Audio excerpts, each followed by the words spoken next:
They told you, just enjoy life. They said, don't take things too seriously. They whispered, everyone is doing it. What's the harm?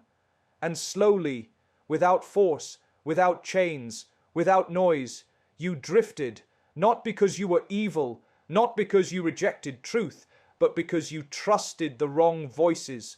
Tonight, let's pause, let's reflect, because the most dangerous deception is the one that feels comfortable. They promised you happiness, but they never told you how fragile it is. They showed you smiling faces, perfect moments, carefully edited lives, and they said, this is what success looks like. They made you believe that joy is something you can purchase, display, or achieve through status, so you ran after it, money, recognition, applause, thinking that once you arrive, peace will finally sit in your heart. Yet every time you reached one goal, another appeared, taller and heavier, and the satisfaction you expected slipped away faster than it came.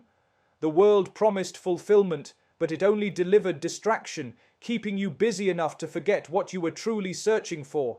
They told you that comfort is everything, that struggle is failure, that patience is weakness. So you began avoiding anything that required sacrifice, discipline, or restraint. You were taught to seek ease at all costs, even if it cost you your principles.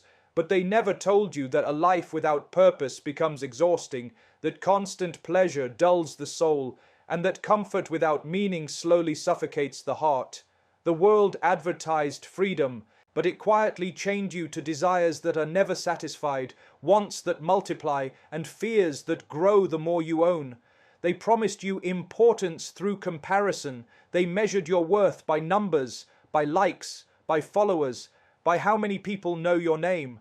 They taught you to look sideways instead of inward, to compete instead of reflect. And as you compared your behind the scenes with everyone else's highlights, gratitude faded and envy settled in. The world never warned you that comparison would steal your peace, that chasing validation would leave you dependent on opinions that change with moods and trends. They told you time is endless, that there is always tomorrow, that change can wait. So procrastination felt safe, repentance felt unnecessary, and urgency disappeared. The world distracted you with noise, constant entertainment, endless scrolling, unbroken amusement, so you would never sit alone long enough to ask the difficult questions. Questions about meaning, accountability, and where this road is leading. They promised you life but kept you too busy to truly live, too occupied to prepare, too distracted to notice how quickly moments turn into memories and days turn into years. They taught you to chase what shines, not what lasts. From an early age, the focus was placed on achievements that could be seen, praised, and displayed, while the unseen work of the heart was quietly neglected. Success was defined by titles, income, and recognition, so your energy went there first. You learned to schedule everything except self-accountability, to plan for careers but not for character, to fear falling behind in worldly goals while feeling no urgency about falling short in purpose. What mattered most was slowly pushed to the margins, not because it lacked value, but because it did not demand immediate applause. They trained you to prioritize urgency over importance. Notifications became louder than conscience, deadlines more pressing than reflection, and productivity more valued than sincerity. You became busy, constantly busy, yet unsure why you were exhausted. There was always time to work harder, scroll longer, and entertain yourself more, but no time to sit quietly, to realign intentions, to ask whether your direction still made sense. The world convinced you that being occupied means being successful, even if the soul remains neglected and the heart feels distant and dry. They shifted your focus toward people's opinions rather than divine approval. Decisions began to revolve around how they would look, how they would be received, and whether they would impress. Slowly, authenticity was replaced with performance. You learned to adjust your values depending on the room you were in, to silence parts of yourself to fit expectations, to compromise what you knew was right in exchange for acceptance. What was once a clear moral compass became blurred by fear of judgment and desire for validation. They encouraged you to invest heavily in the temporary and lightly in the eternal. You planned extensively for a future in this world while giving little thought to what comes after it. Savings were carefully calculated, careers meticulously built, and comforts prioritized, yet preparation for accountability was postponed. The world made the temporary feel permanent and the permanent feel distant. As a result, balance was lost. When priorities are misplaced, even good things become harmful because they begin to occupy a space they were never meant to fill, pushing out gratitude, humility, and remembrance, leaving the heart attached to outcomes it cannot control. They did not lie to you outright. They simply chose what to show you and what to hide from you. They presented fragments of reality, carefully polished and attractively packaged, and called it the whole picture. You were shown the pleasure without the consequences, the achievement without the sacrifice, the freedom without the responsibility. By highlighting only what appeals to desire and ego, they shaped your understanding without ever needing to raise their voice. When truth is selective, deception feels gentle, and that is why it settles so deeply without resistance. They spoke about rights, but remained silent about duties. They emphasized self-love while ignoring self-discipline. They encouraged expression, but dismissed restraint. Over time, the balance was lost, and without balance, even truth becomes distorted. You were told to follow your heart, yet never reminded that the heart needs guidance. You were urged to be authentic, but never warned that sincerity without accountability can lead to harm.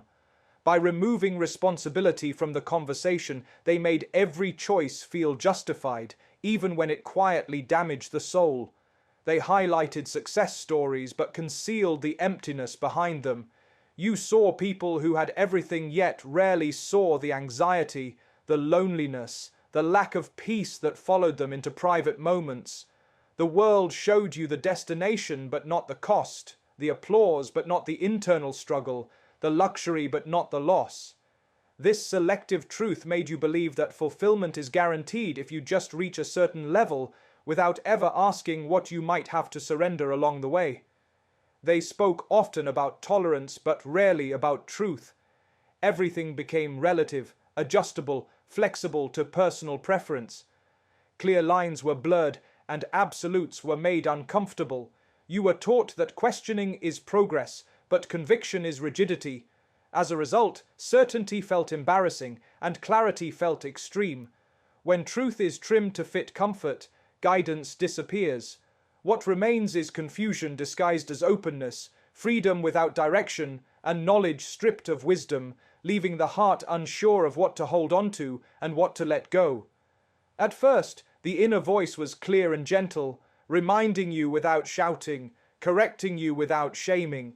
It spoke in moments of pause, in the quiet discomfort you felt before making certain choices, in the heaviness that followed actions you knew were not aligned with who you truly wanted to be, but instead of listening, you were taught to override it. You were told that doubt is weakness, that guilt is unnecessary, that intuition should never stand in the way of desire. So each time the voice spoke and you ignored it, it grew softer, not because it was wrong, but because it was being dismissed.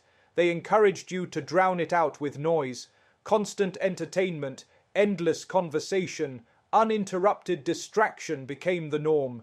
Silence felt uncomfortable because silence gave that inner voice space to speak. In stillness, questions arise, and the world does not like questions that challenge direction. So you stayed busy, surrounded by sound, filling every empty moment, so that reflection would never have a chance to catch up. Over time, the habit of avoidance became natural, and listening inward felt unfamiliar, even unsettling. They convinced you that conscience is outdated, that moral discomfort is simply conditioning, something to be unlearned rather than understood. Instead of seeing that inner resistance as guidance, you were taught to label it as judgment, fear, or insecurity. Slowly, you learned to rationalize everything. What once felt wrong became normal. What once disturbed your heart began to feel routine. This did not happen suddenly, but through repetition, through small compromises that seemed harmless on their own. As the inner voice faded, external voices grew louder. Opinions, trends, expectations, and approval began to guide decisions that were once shaped by sincerity and awareness. You started seeking reassurance from others instead of clarity within.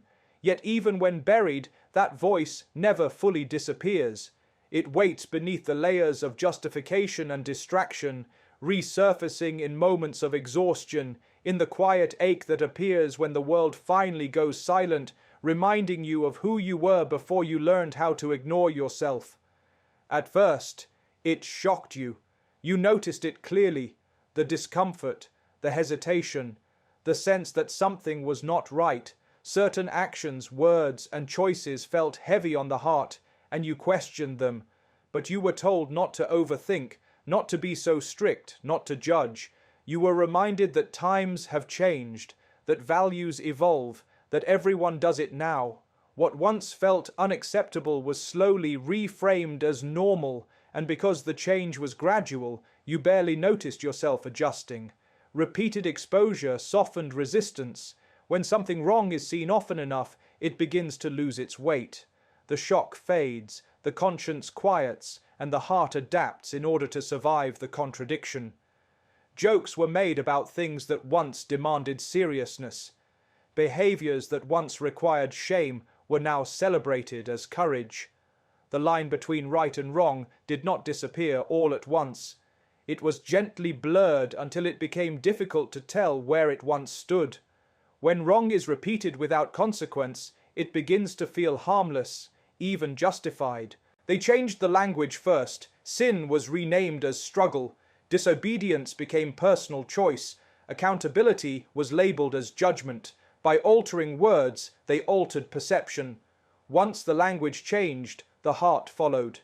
You began defending what you once avoided, explaining what you once condemned, and feeling uncomfortable with those who still held firm. The wrong was no longer seen as wrong, but as a difference of opinion, something subjective and flexible. As normalization settled in, the cost became invisible. You no longer noticed how it affected your peace, how it dulled your sensitivity, how it created distance within. What mattered was fitting in, not standing out. Resistance began to feel lonely, and conformity felt safe. When everyone walks in the same direction, it becomes easier to assume it must be right. Yet, deep within, something remained unsettled, a quiet awareness that repetition does not transform falsehood into truth, and that familiarity does not grant permission. Even when the heart has grown tired of resisting, it does not arrive loudly. There is no announcement, no warning, no dramatic interruption. It comes quietly, often in moments you did not plan for, when the noise fades, when distractions no longer satisfy, when the heart feels heavier than usual without a clear reason. Sometimes it appears after loss, sometimes after failure, sometimes in the middle of success that feels strangely empty. It is that sudden awareness that something is not aligned, that despite everything you have gained or experienced, something essential has been missing all along. The wake-up call forces honesty. It strips away excuses and exposes the reality you have been avoiding. You begin to see patterns you once justified, choices you repeated without reflection, and compromises you convinced yourself were temporary. What once felt normal now feels questionable. What once felt harmless now carries weight. It is not condemnation, it is clarity. A realization that time has been moving forward while you remained emotionally and spiritually stagnant, numbing yourself instead of correcting course. It often brings discomfort before it brings peace. Regret may surface, not as punishment, but as recognition. You start to understand how much energy was spent chasing what never fulfilled, defending what never deserved loyalty, and silencing what was trying to guide you. The wake-up call does not shout accusations, it asks difficult questions. Where are you going? Why are you living this way? What are you preparing for? These questions linger, refusing to be dismissed by distraction. With awakening comes responsibility. Once you see clearly, you cannot unsee.